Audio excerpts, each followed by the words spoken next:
Record. This meeting is being recorded. Hello. Okay. Oh, Go ahead. Go ahead, Commissioner Wing. hi. I'm calling the January 10th, 2022 meeting of the Senior Citizens Commission to order. And I'd like to first start with the Pledge of Allegiance. If you will please stand and mute your microphones if they happen to be on.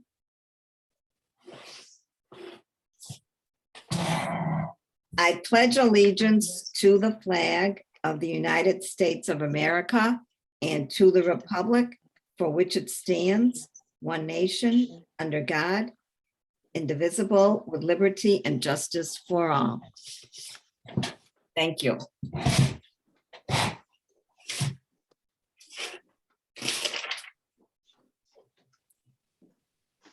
Now, Lily, would you like to do the roll?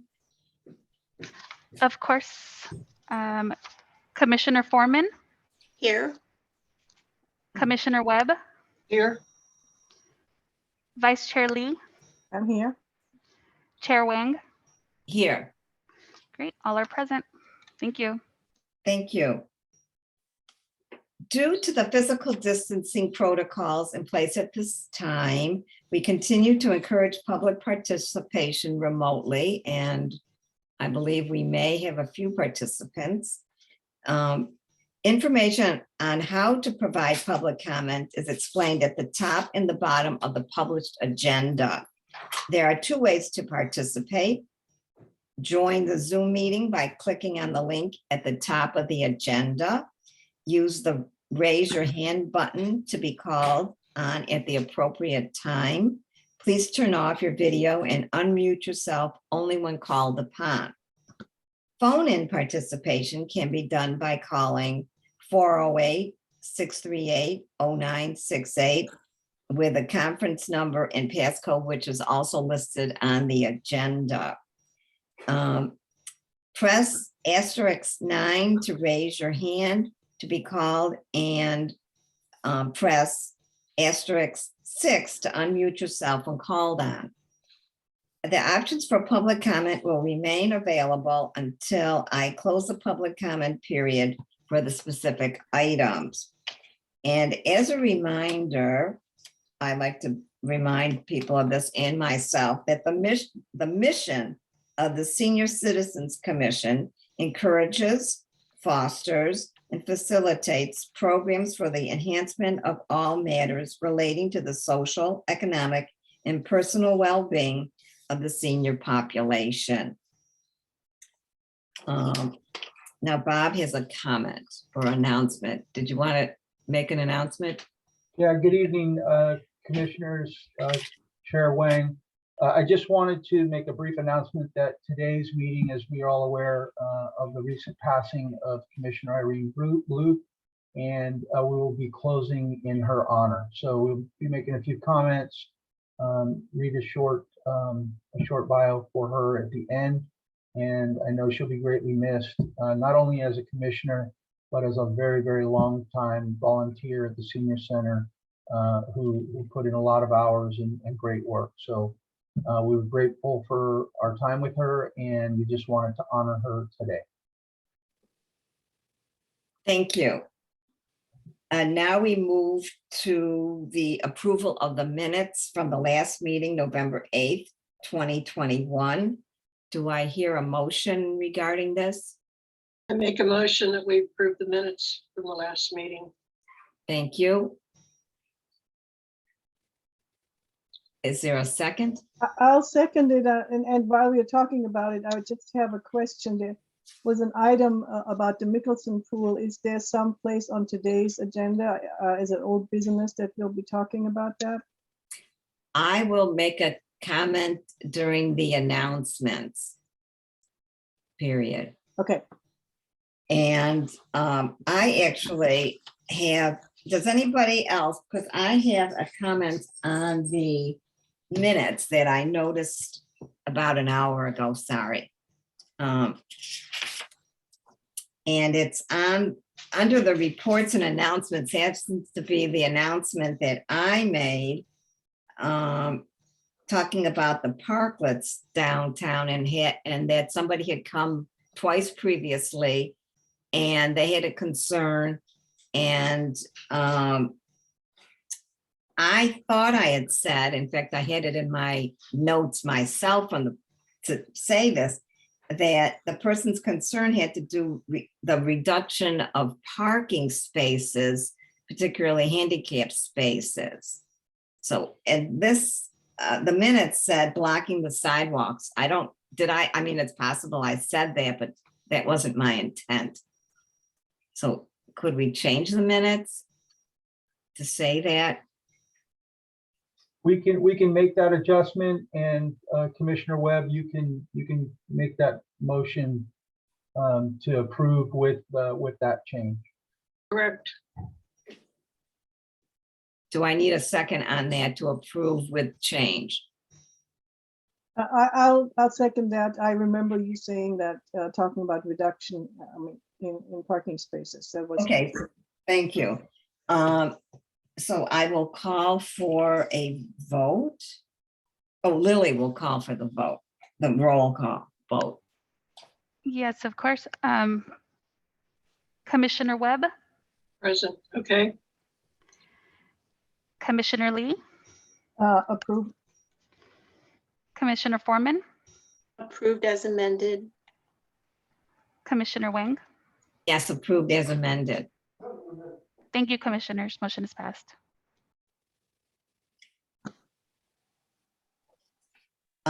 I think that's all on the consent calendar. And now we will go to public comment. Members of the public wishing to comment on any item not appearing on the agenda may address the commission at this time. State law prevents the commission from taking action on any matter not on the agenda. Your comments may be referred to staff for follow-up. Public comment is limited to a total of 15 minutes. However, an opportunity for additional public comment may be provided later in the agenda. Is there anybody here that is from the public? I can't see anybody. I don't know if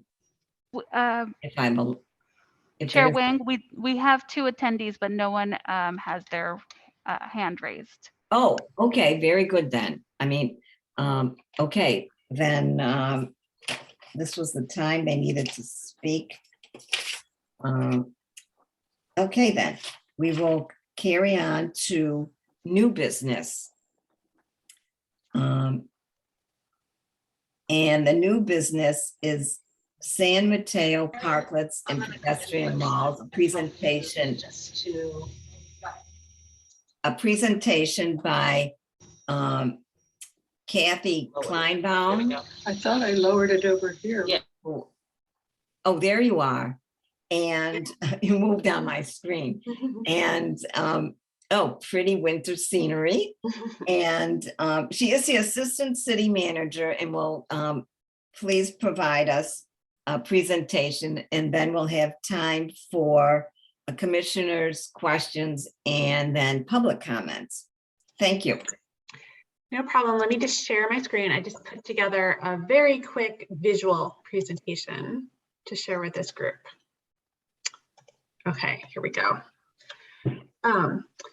So I'm sure as many of you are familiar and hopefully have experienced yourself, starting at the beginning of the pandemic back in June of 2020, the city established a temporary outdoor dining program, which was intended to let the businesses who were not allowed to have any indoor dining at the time take advantage of using parking spaces within our commercial districts, as well as closing 2 full blocks of B Street in order to allow for outdoor dining.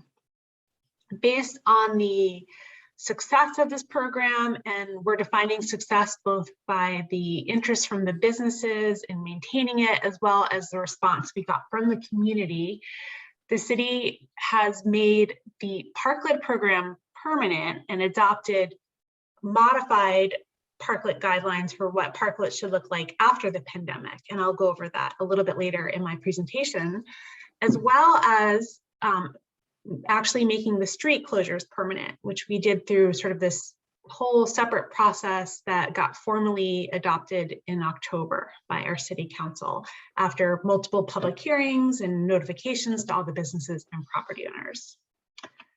So I'm sure you're all familiar with the parklets that are in place right now, although they, some of them can be very charming. They definitely, you know, right now they're using these sort of ugly water-filled barricades to protect them from oncoming traffic. There's a lot of tents, not all are in great shape. A lot of them have really high walls and roofs, which block our view of existing businesses. And these are all sort of what's intended to be in place during the pandemic, but not what we're envisioning long-term. So if any of you have been to San Francisco well before the pandemic, they've had a parklet program that's been in place for many, many years. And these are more the types of parklets that we want to have long-term in our community. These have their own traffic protections built in place. They have low walls, so you can see, like, when you're in the parklets, you can see what cars are coming towards you, as well as if you're driving, you can know what you're passing. You know, they have a variety of public seating or restaurant seating. The materials are obviously higher quality, a lot of use of planters, and instead of having actual roofs or shade structures, they use umbrellas. Because honestly, parklets are intended to be used in lovely weather. And if it's cold and raining, no one's going to want to eat outdoors when COVID's not a problem anymore. So these are our guidelines, which we have adopted. We adopted them back in, I think it was June of last year. The businesses can keep what they have in place right now through the end of April, but we have given them, they've already received copies of that. So it's 10 months of time to work to transition what they have in place to what we want to see long-term. And in addition, as part of that, the businesses are going to have to sort of keep their parklets to their storefronts. So right now they go up the block, they cover 3 or 4 businesses past sometimes where a restaurant ends, and that's taking up a lot of extra parking. And so the number of parking spaces that each business will be allowed to use is actually going to be limited. It depends on whether it's a parallel space or a diagonal space or a slanted space, how many spaces they get, but we're not going to see quite as many parking spaces go offline. Similar with the pedestrian malls, what we have in place right now, these 2 slides sort of, or these 2 pictures sort of show it. Like when they first started, there was a lot of tables and chairs that were brought out and umbrellas and some planters. And then as the pandemic went on and on and on, a lot of businesses started putting up tents and fencing, and most of what was public open space is now closed off in private space. And that's not what our intention is long-term. So we literally, so they also will have until the end of April to have what they have in place now. And then after that, they're going to have to sort of go back to what they had at the beginning of the pandemic, which is again, just using tables and chairs and umbrellas. And we are in the process of, we just hired a design firm to help us come up with sort of a long-term vision of what it'll look like. So this slide, I literally said this to City Council, this is kind of like a vision board. This isn't a design that's done yet, but this is more what we're going for. One of these pictures is actually what the street was, again, at the start of the pandemic, the one with the, where you see the Barrel Bistro. But, you know, we want to see creative things like planters and maybe paint on the street, maybe things that people can interact with. And we also want to be able to use the street again for festivals. So that gives you a sense of what's in place and where we're going. And I'm sure you have lots of questions that I didn't cover on these slides, but I just wanted to give you that introduction before you have an opportunity for questions and answer. So thank you for your time, and hit me up with whatever questions you have. I have one question. So how many disabled parking spaces have actually been eliminated since the Parklets program started? I think there's been 2 that were all located on B Street, but the full block of parking is no longer available. So we typically have like 1 space per block. So all of that parking's been removed. So the same ratio of disabled parking spaces is still in place. We are, as part of the street closures, definitely going to be examining how many disabled parking spaces we have and looking at facilities like the Main Street Garage, which is just right behind there, that has a bunch of disabled spaces on the first floor, and just looking to see whether we should be adding a few more spaces to that. Thank you. So, oh, anybody else? I have a question. So handicap spots don't have to be within so many feet of I don't know, I mean, where the parking lot would be further, a handicap in the parking lot might be further than, say, where they were, but of course, people are going everywhere, so you can't really say it has to be 1 per a certain place or something. I mean, what kind of rules are there? I'm not an expert on this, but I think, you know, typically, for example, for every block of on-street parking, we have at least 1 handicap space. Oh, there are? Oh, There's, yeah, and so we're removing here 2 full blocks of on-street parking. So the 2 spaces that were on those associated blocks. And so we want to make sure that there's enough immediately around those businesses. And the garage is very close. Like, we got a complaint from somebody who was like, well,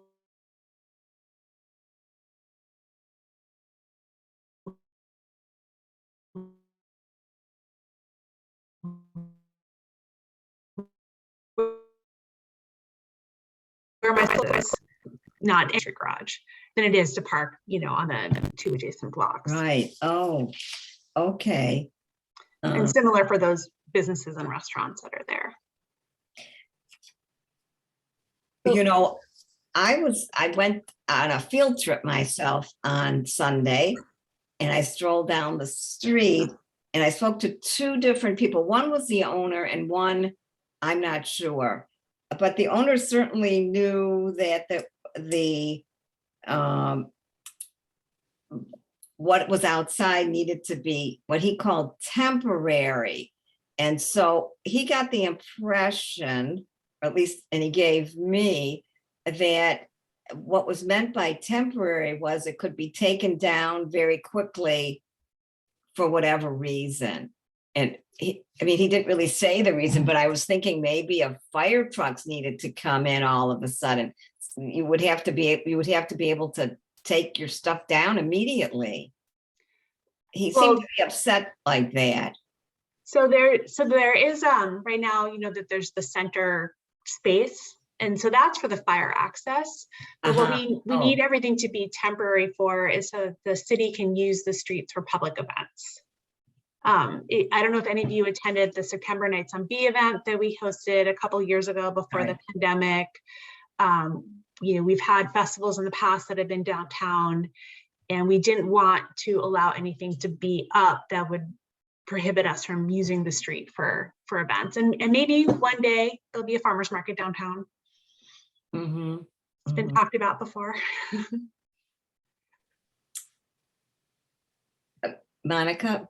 Yeah, I'm wondering, in the pedestrian mall, is there some provision for people to drop off people? I mean, it would seem to me if the, you know, accessible parking spaces are further away, there should be perhaps some kind of an option that people can drive in and drop off someone who has trouble walking. Is that a possibility? So we probably won't allow cars to drive. So we do allow cars only during certain hours for loading. It just wouldn't be safe to have a car pull into a street with pedestrians, you know, children and people. But we are going to look at loading zones surrounding that. So they might be at the edges of the blocks. So that people can, first of all, businesses can get important deliveries that they need, like restaurant supplies and those kind of things, and that people can also drop off. So it wouldn't be door to door, but even now, in order to drop somebody off, you'd have to stop in the middle of street with oncoming cars because the parking spaces are generally taken. Right. Mhm. Yeah. Thank you. So one other thing that I believe you said was now restaurants could only be in front of their business, which I also noted on my field trip that there were 2 restaurants that seemed to take up a lot. One man said that he had spoke, I said, don't the other people mind this? And he said, no. So this will be after May. So right now they're still, so they're allowed to have more space right now, but after May is when, May 1st of next year is when they'll be May 1st of next year. 2022. Oh, that's this year. This year, Okay, okay. So I believe I thought, so they don't have, so they can't, they only can be in front of their own restaurant. And what would be in front of the other locations, like the eyewear store, and I'm not sure what else there is, Cricket. So that's part of why we have a design contract underway now. And so we'll be looking at things we can put out for the public use. Because right now, if you wanted to sit down and eat something on B Street, you can only do that if you're a patron of one of the existing restaurants. We don't have any tables and chairs or any even benches where you can just sit if you've bought a sandwich from a business a couple blocks away and wanted to enjoy the open space. So we will be looking at some public use areas. Okay, sounds good. Sounds nice. Are there any other questions? No hands are raised, Chair Wang. Okay, then I have one more, sorry. And I also noted that some restaurants, you would step down to the outdoor dining area. You would have to step down off the curb. And one restaurant, you actually stepped up. They had a platform that it was an actual step up. Will there be any, and I don't know how this would be done because it seems like it may be more trouble, but a ramp or anything, or any criteria of stepping up or down? So we're looking at that. That's part of the Thank you. design contract to look at. So right now, and this isn't great for anybody who's disabled, but like you have to use the curb ramps at other ends of the block to get onto Right. the street level if you can't handle a step. And then if you're trying to patronize a business mid-block, then go back around. So that's not great. And that's definitely one of the design problems we're trying to solve for. So at some point in the future, we want to raise the level of the street to the sidewalk and make it a flush and beautiful experience. But the cost of doing that is millions upon millions of dollars. And we, first of all, don't have that. And second of all, we want to give these streets an opportunity beyond the pandemic to at least be in existence and operate and see if it still works well as everyone imagined it to. So we're going to be looking to design and trying to figure out some interim options. And it may be building some ramps mid-block. Okay, okay. But I'm not the designer, so I don't have the solution yet. We just started. Okay, well, thank you. Any other questions? Any public comments? Chair Wang, no, we do not have any hands raised.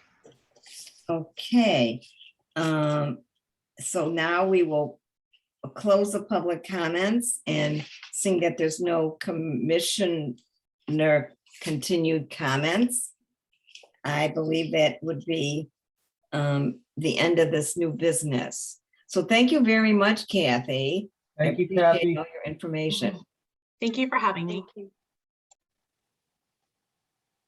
And thank you, Bob, for arranging that. Yep.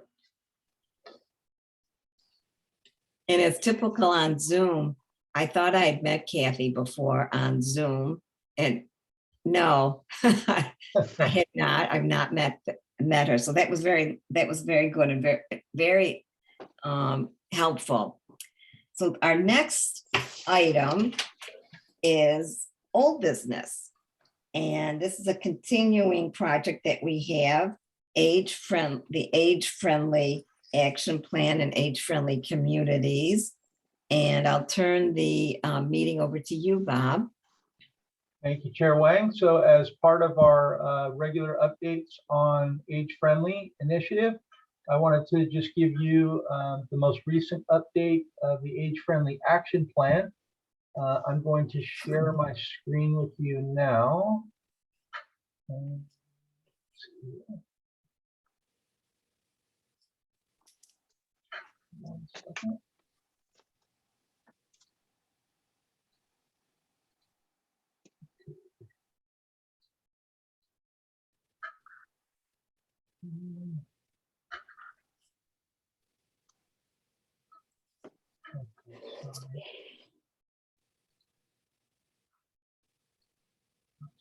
One more time.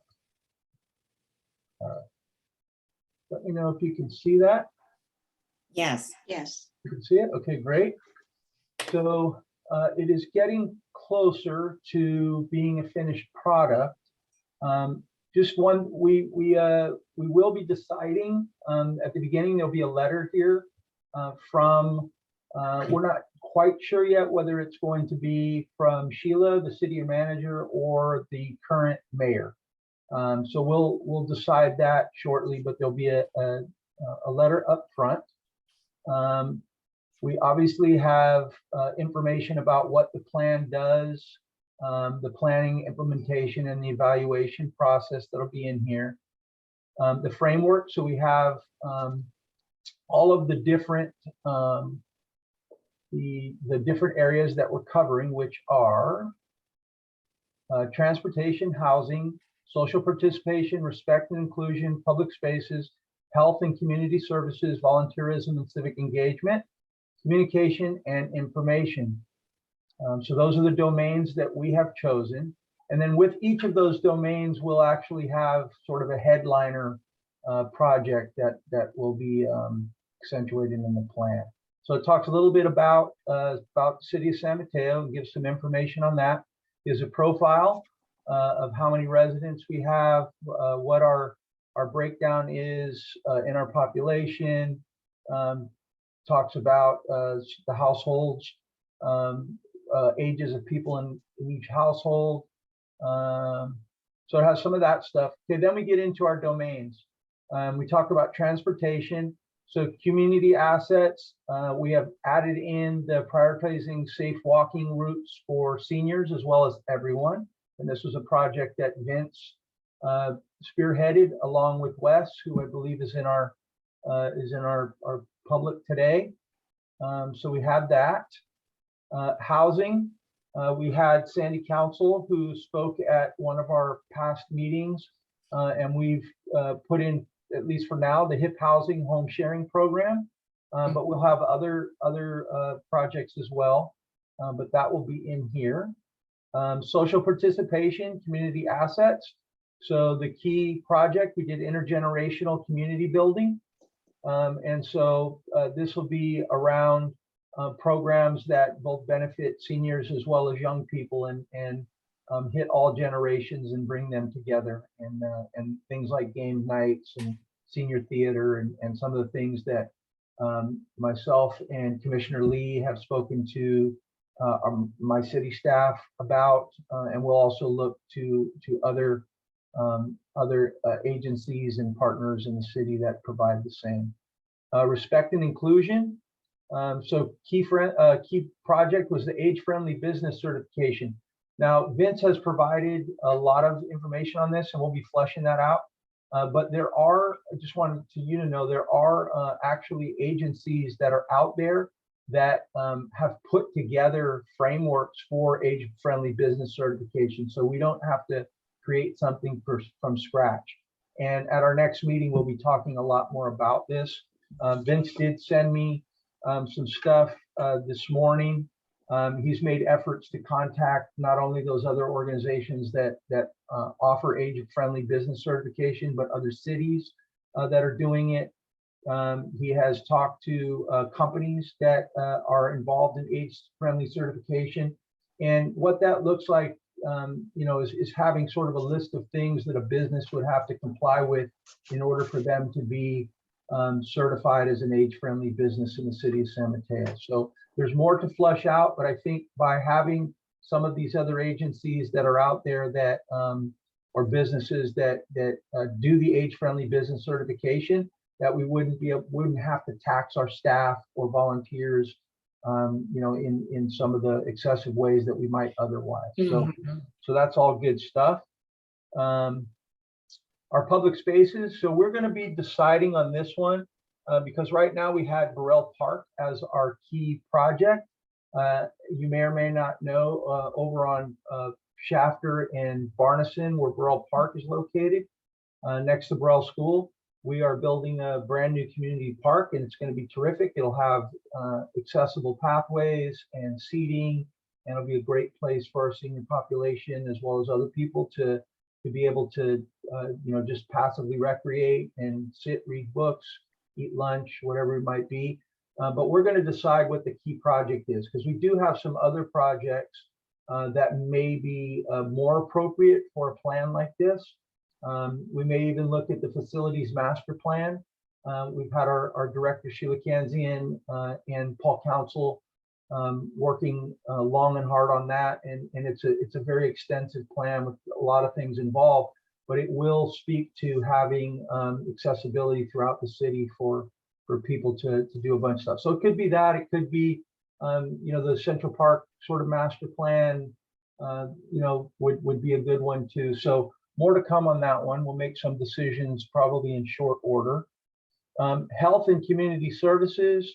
So, again, we're not the only, offer of programs in town. We have our library. So we did the library home delivery service, which was created because of the pandemic. A lot of other cities actually have this or had it in place, and we've sort of developed it, and it will continue past the pandemic. And I think this is a really good one that speaks to making books accessible and literature available for seniors that are homebound. So that's great. Volunteerism and civic engagement, Senior Citizens Commission. So we are one of the very few cities. There's not a lot of cities out there that have a council appointed commission strictly for senior citizen issues and support. And so we're very, very fortunate to have you as representatives of this community to be able to lean on and advocate and give input for all things senior. So we wanted to highlight that as something that we want to continue and that we actually are doing here in the city of San Mateo, and hopefully other cities could emulate that. Communication and information, our age-friendly news articles. So Commissioner Lee has worked very hard on getting this done and had a lot of success. One of the things we will be changing, you see that in the New York Times, it's going to say San Mateo Daily Journal when we finalize this. So I have sent over the new picture to Rachel, and she'll be incorporating that. You wouldn't believe how hard it is to find a cover of a newspaper that doesn't have a bunch of negative stuff on it. I guess only the news is negative, and we're trying to, this is a positive, piece of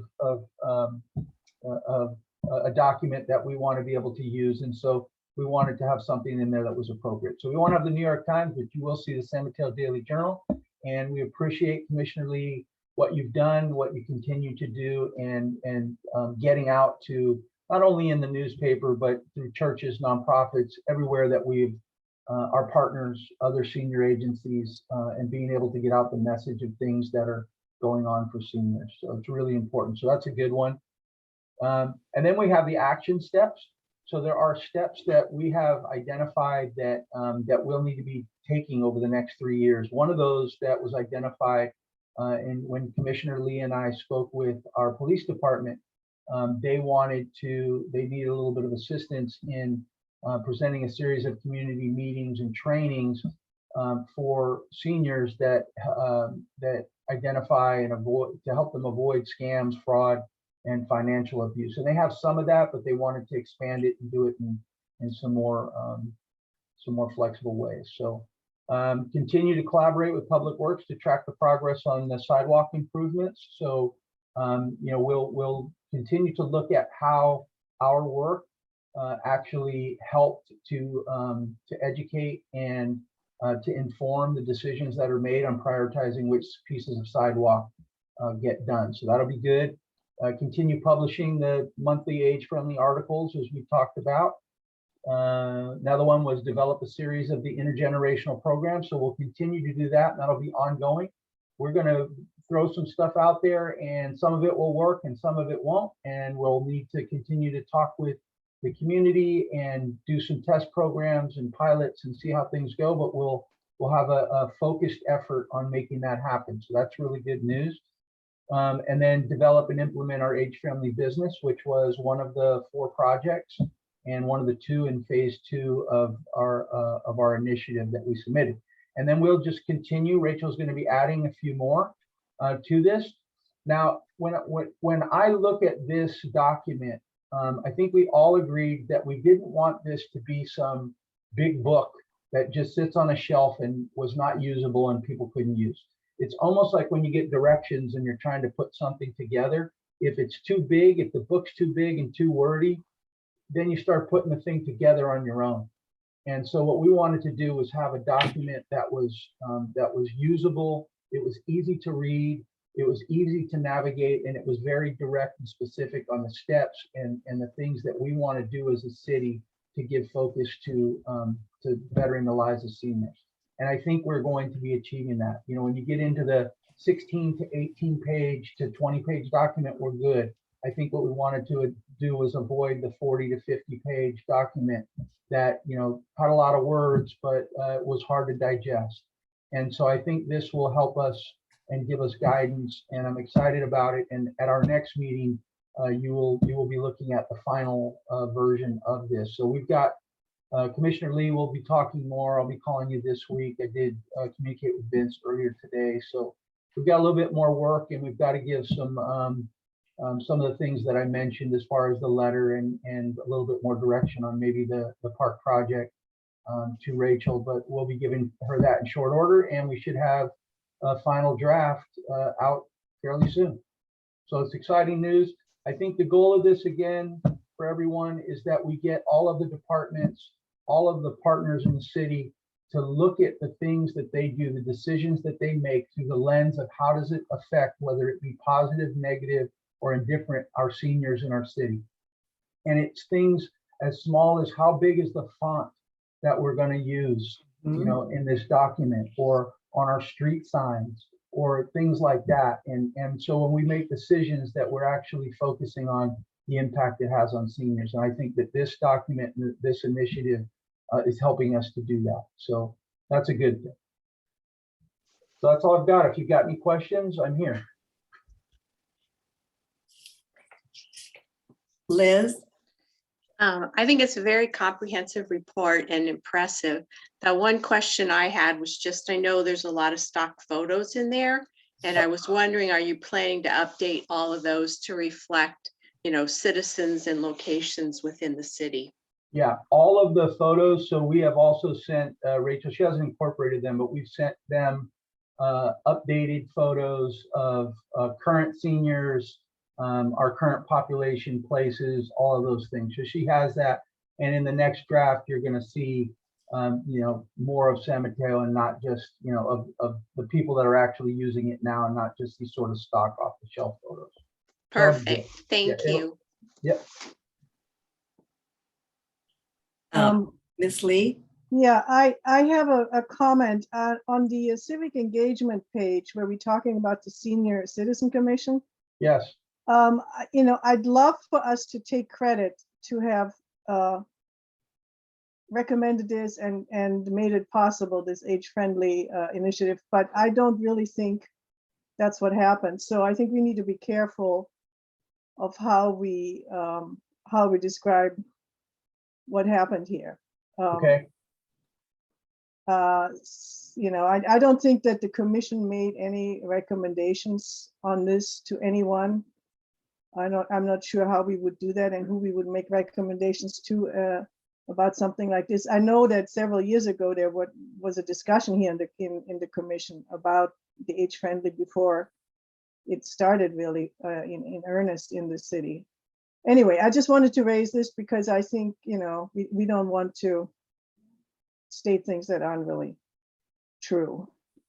Yeah, and I think there's a couple ways that we can look at it. We obviously can have a discussion, sort of offline, but I think that what we're trying to accomplish here is that, one of the many community assets that we have regarding civic engagement is that the city of San Mateo itself has this senior commission, which is very special.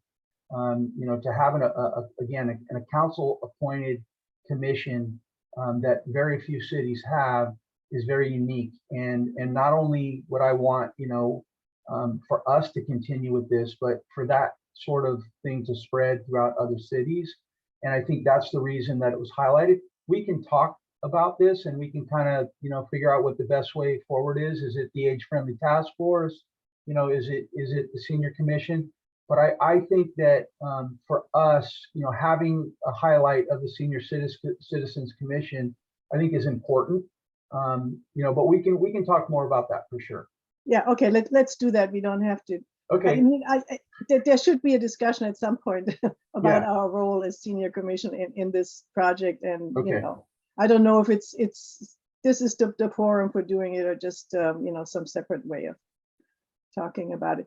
Another comment I had was in terms of the news article, age-friendly news articles, what you might want to consider for that, we have various churches and temple and newsletters that go out. Maybe we could use one or two of those as examples of a picture rather than the journal, which is not really our main way of distributing this information. Right.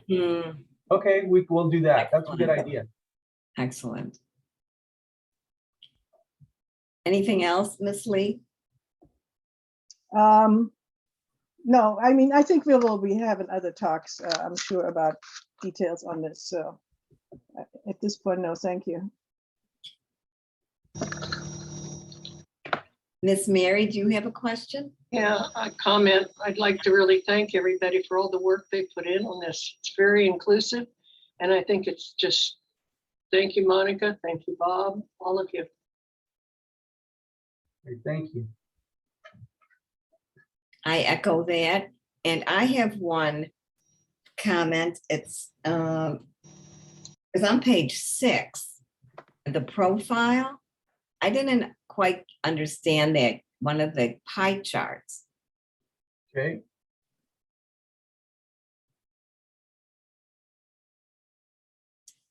Okay, it's the part okay, the top pie chart. And then the bottom one, not Hispanic or Latino, or what is this? I don't get this. Is this, I'm guessing it's supposed to be what other is, but it doesn't make any sense. I don't get that, this bottom pie chart. I'll make sure I get clarity before I answer that to be specific. I do know that Hispanic or Latino obviously is the dark blue, and then the purple, not Hispanic or Latino, could be other, as you mentioned, or it could be other people of Latin American descent, or it could be like Spanish, which is European, but they look at themselves, I don't know, but I want to make sure I get you a solid answer. So I'll prepare that and have it for our next meeting when we talk about this. Yeah, I had raised these issues before with the pie charts too. I think the second pie chart really refers to the entire population, because the way the data is collected, the top pie chart is one way of collecting it, and then there's another way of people identifying themselves as Hispanic or Latino or not. And everyone gets an option to do that. So I think it would benefit from some further explanation of what we really have here, because it is confusing. Okay. Commissioner Wang, it looks like Commissioner Webb has her hand raised. Oh. Did you have another question, Ms. Webb? Yep, there you go. My screen says my hand is lowered. I'm sorry. Oh, okay. Okay, thank you. Now it says raised. Sorry. No, oh, because that means, Now it's lowered. it says lower hand, or it says raise hand, which means it's telling you, which is confusing to me. It's saying, confusing. hit the I have nothing to say. right. Raise hand means that's the button you press when you want to raise your hand. Right. That, yeah, it's, yep, anyway. Any more discussion on the age-friendly action plan? That was terrific, Bob. It seems like we're coming along very nicely. We are. And I've been helping Vince a little bit with the business certification program, but he's been doing a lot. We've interviewed 4 different cities to see exactly how they've been running their programs over the years. And we can incorporate that with everything else that he's been finding out about around here and modify it to our San Mateo. Yeah, Miss thank you again, Chair Wayne, for your help as well. Thank you. Miss Lee, you had something? Yeah, actually, it's not directly on the action plan, but at the Commission on Aging meeting this morning, we learned that Supervisor Canepa has approved another $500,000 Whoa, for age-friendly efforts in the county of San Mateo County. Exactly what is going to be done with that money, we don't know yet, but it's another encouraging step, really supporting this effort. So let's hope we get some benefit of that, whatever it is, as they make the decision on how to spend that money.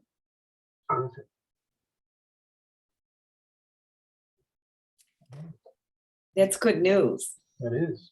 I hope we could take some of that.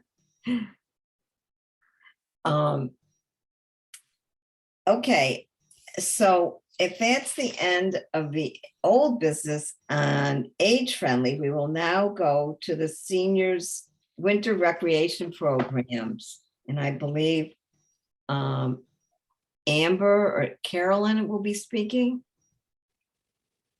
Or All 3 of us are speaking. So. okay. I'll start out. Let me get my camera going here. I'm starting out with the lunch program. The lunch program was changed in December from a drive up, grab and go to a walk up, grab and go, and with the opportunity to sit in the dining room if desired.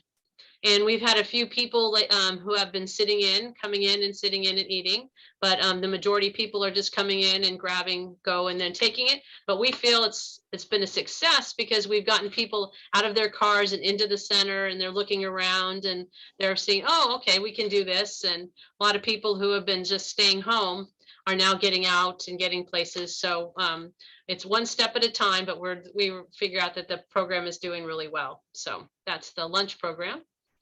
And I'd like to add as well, Carolyn has done an incredible job of making sure that program comes off every day. She's also been in contact with a lot of the surrounding cities to make sure that we're not an outlier one way or the other, that we're not too restricted and we're not going ahead and jumping ahead, to somewhere where it's not safe as well. And one of the decisions that we've got to make is, when do we return to our normal in-house lunches? And we've sort of made the decision that, in February, we'll start to look at that again. We had hoped to do it a lot sooner, but, obviously with the current spike, we thought, it was more prudent to sort of wait till February to start making those decisions. So. Thank you, Bob. Okay, I'll go next. So just wanted to give everybody a quick update. Sorry, probably easier if I take that off. Sorry. About programs. So in addition to the classes that we had during the fall, we obviously have added some new classes and also made some adjustments changing a few things. We're still obviously continuing our tech classes, and our 4 tech volunteers are still doing a great job. I will report that this was the first, I want to say the first session that between the 3 of us, Carolyn, Lily, and myself, I don't think any of us had to walk more than maybe 1 person through the registration process online. That's a huge achievement, considering before it was it was multiple calls a day for all of us throughout the day. So that's a huge, I'm so happy about that. And then we also changed up our movie days. We used to have movie days that were on Thursdays, and that's the day that it's always been, at least since I've been here. And we decided to move it to Fridays. So we're going to do movies on Fridays at 1. And the hope with that is that it's going to be following the lunch program, which is currently obviously indoors, and hopefully encouraging them to stay a little bit longer and enjoy a movie with us as well. So we did that. I'm really proud of a program that that we're collaborating with Leah's Pantry. And it's a food smart workshop, and it teaches you a bunch of different things about food and how to read labels and, good vegetables, what do they do, and really great class. I've actually had to sit in on it several times, just being the monitor of the class, but I've learned a lot. The exciting part is that it's not just taught in English. It is taught in Chinese, Spanish, and so we are continuing that. And in our spring guide, it'll be the first time that in the actual guide, it'll have the descriptions and everything in both Spanish and in Chinese to try to attract the demographics. And then in addition, obviously, we continue to hold classes. Our goal is always to continue growing and changing. One exciting class that we added is a class about setting goals. And both long-term and short-term, which we were kind of hoping that would attract the younger demographics as well. And then really focusing on self-care classes, and just because of everything that's going on. So we hope to have more of those as we continue to move forward each quarter. Hello, everyone. We also have the continuing of our Get Around program, which is continuing to grow. We are now at 869 participants. And we did get an influx of it the last few months. And what was really nice is, for the most part, participants will use it to get to doctor's appointments or to run errands. And I did get a few comments where it was like, I'm going to be able to go visit my family and go have dinner with them, over the holidays, which was really, really nice. And so, yeah, we're going strong with the program, and it's just a really great service that seniors are taking advantage of. So, yeah. That's terrific. We started to see that increase again in people registering for the program, and we started to see usage of the program going up again, which tells us that that people are looking to go outside and to leave their homes and to sort of get back into society, and things are improving. So that's really, really good. And we're excited, as Lily said, about that. We also there's one other one that I wanted to mention. So when you return to the senior center, in our back patio area off of the activities room, we now have a sort of fenced in patio area, which is really nice because our senior band has been able to practice in that area and stay outdoors, and it's sort of a new programmable space that we now have available that adds sort of a new asset to the building. So that's been really, really nice as well. And they've continued to practice all winter, I believe, if I'm not mistaken. So that's been really, really nice. Commissioner Lee and Commissioner Foreman, I think you were going to ask a question as well. We'll take questions if you'd like. Sure. I had a couple questions on the meal program. Sure. The first one was, has the change for moving the pickup from the lunch inside, has that impacted the numbers who are participating? Definitely not. No, we're especially at the King Community Center, our numbers were the low 30s, 35, and now we're hitting 40 almost every day. So people are enjoying the fact that they can come in and sit, and people who weren't doing the program at all are now have joined the program so they can sit inside with their friends. And here at the senior center, it's kind of remained at the between 30 and 35. It didn't change at all with the coming in at all. Okay, great. That's good news. And then the other question I had was, I wondered, like, for the next meeting, if maybe there could be a proposal of creative solutions for how to eliminate the need for the waiting list for meals. I think that's a negative experience for our seniors. And I just want to see if there's some ideas you guys can come up with about how we could eliminate the need for those waiting lists. Okay. We'll work on that. Thank you. Thank you. Commissioner Lee, did you have a question? Yes, I do have a question about the Get Around program. There are various other programs in the county that provide rides for seniors, and I'm wondering if the city is talking to other cities or the other providers of these ride programs to see whether there can be some kind of interchange, so you can go a little further maybe, if you need to go to a city that's not in your community to visit friends, that type of thing. I think we brought it up before, and I'm just thinking it's something that's I'd like to keep bringing up to see if there's any way to make an effort in that regard. Yeah, we can definitely do that. And I mean, at the senior staff, if you've had any of those conversations, I know that we do get data from Ready Wheels and a few other agencies that do transportation. So yeah, we can start to have those conversations. I mean, the way that we created the policies that we did around the Get Around program was based on what was affordable with the dollars that we have available to put on the program.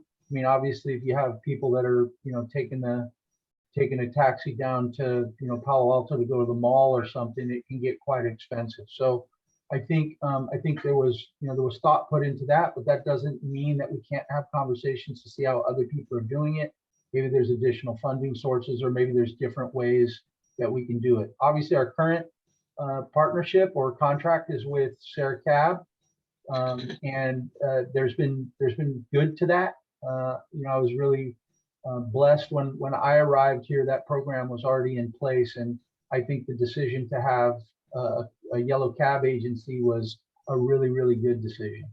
Over maybe an Uber or something else to that nature. So the answer to the question is, if we haven't, we will, and we'll start to make some of those contacts. Great, and I'd be happy to help you. Okay.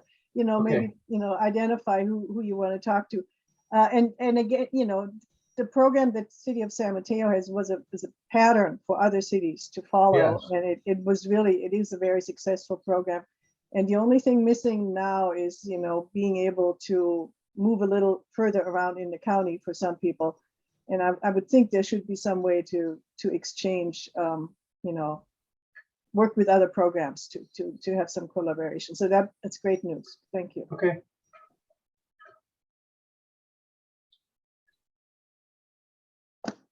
All right. Well, thank you, senior staff. And we'll continue to plug along with programming. Just to finish with this, obviously the recent spike in COVID cases has our antennas up. And although we haven't made real wholesale significant changes to programs, we have made some surgical changes where we've gone in and made some real slight tinkers. But we are paying attention, obviously, to the landscape out there of what we're dealing with as far as COVID. And, and that can always change things. So, we're going to try to be as nimble as we possibly can, and try to keep it as safe as we possibly can. Commissioner Webb and then Commissioner Foreman. Let Commissioner Foreman go first. Okay. So as you know, I'm a fairly new commissioner, and I think what would be helpful to me would to have a summary prepared of the last 12 months or 2021 of the program participation, because I'd like to learn what are our top 5 programs in terms of where people are participating. Where are we not getting participation? Is there ways we can communicate the programs where we're not getting participation, and get those numbers up? So I was wondering for the next meeting if we could just get a couple slides of summarize those participation numbers. Yeah, we'll have that for you in the next report. We'll even try to get some pre-pandemic numbers so that you can kind of see what happened as well. Thank you. Okay.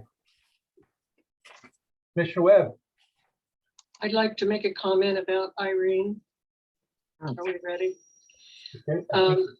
Irene and I were both interviewed at the same time by Rick Bonilla, Maureen Fawcett, and I believe Jack, but I can't think of Jack's last name, and Sheila. And it was very interesting. We're talking maybe 10 years ago. And of course, we developed quite a friendship at that time. Irene dearly loved the senior center, dearly loved it. And I want to thank the staff for everything you did for the family. And certainly on behalf of the commission after her services. Thank you. Thank you, Commissioner Webb.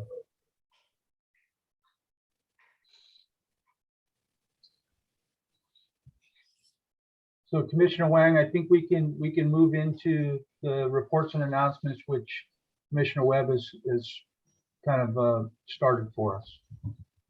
Yes, I think we can move into the, oops, I think, I'm not on mute. Onto the announcements, if anybody else has anything to say. And I said this earlier, I'm very sorry that I had not met Irene except on Zoom, because she really seemed like a real asset to the senior center, the senior commission. And I'm very sorry I haven't met her.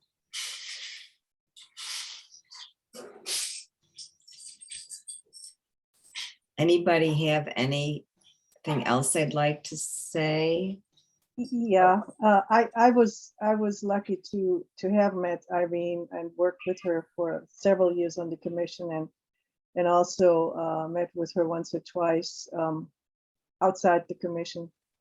And she was a lovely lady, very smart, very insightful, and totally dedicated to the work of the senior center. And so yeah, it was a privilege to work with her and to know her, and we will miss her very much.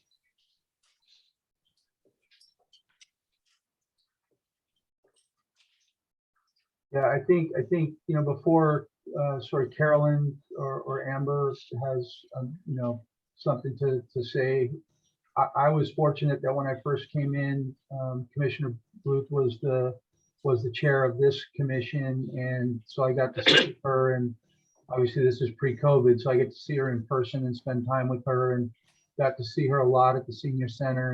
And she was always so sweet and giving and supporting, and I was so appreciative of her and getting to know her, and she lived a great life. She gave us a lot of support at the center. She went beyond just sort of being someone who volunteered there. She was one of us, so she'll be greatly missed for sure.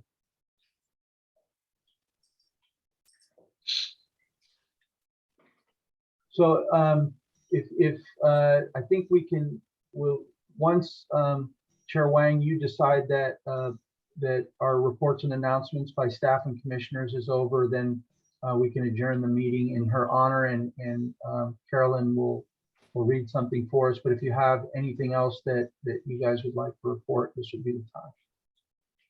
I do have one thing. Thank you. At the last meeting in November, we had decided to send a letter as a commission of support of the reopening of the Mickelson pool, to send a letter to the Sutter Health. And so I adjusted the letter a little bit from where it was that we saw last time. And it was sent on as recommended to the city attorney.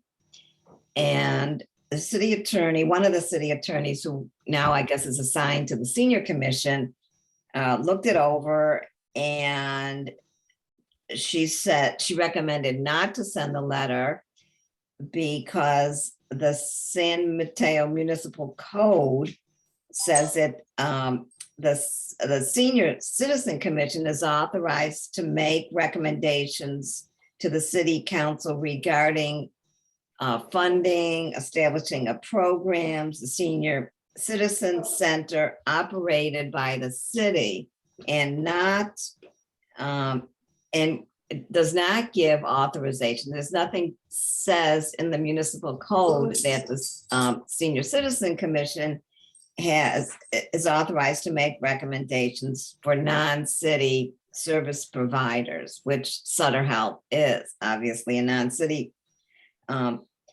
provider. So I followed that recommend, and so she said to me, don't write it, but if you want to, you can send a letter yourself. And so in fact, I did send the letter. I adjusted the letter again, stating that we had learned things at the senior center, but I'm writing this letter by myself. I am on the senior commission.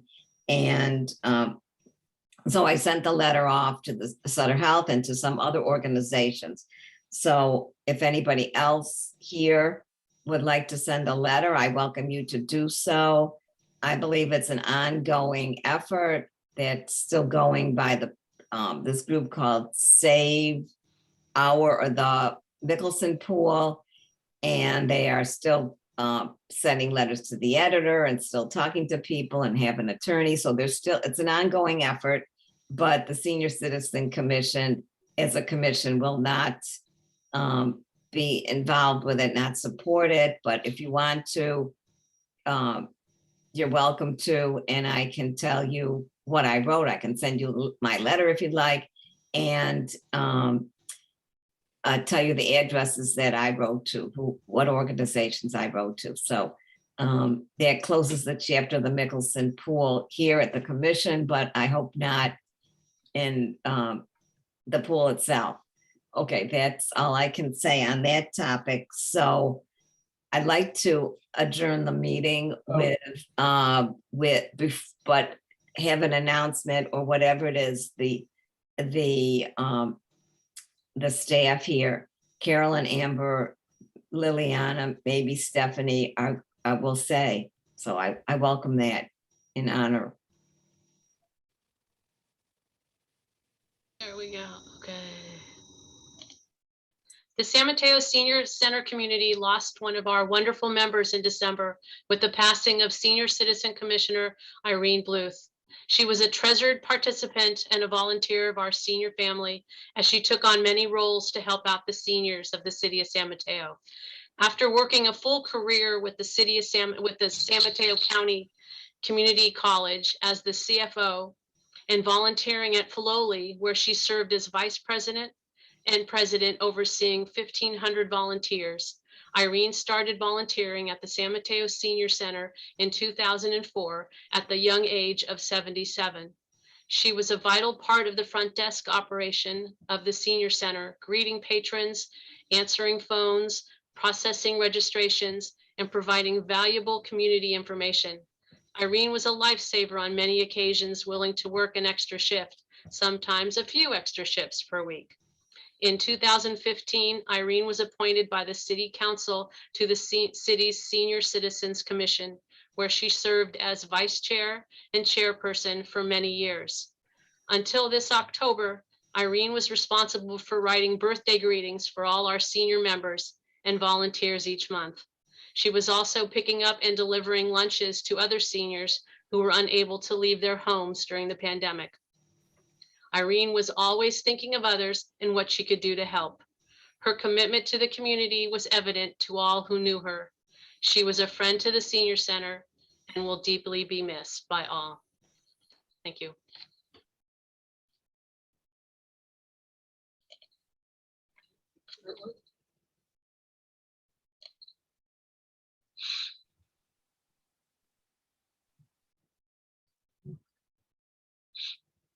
Mary, would you like to say anything else? No, I've said it and I follow up with what Carolyn just said and thank her.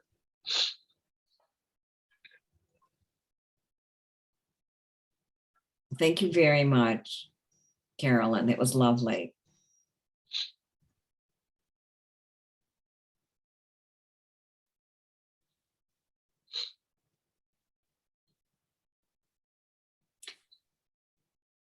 I'd like to adjourn the meeting now if there isn't anything else that anybody else would like to say or add.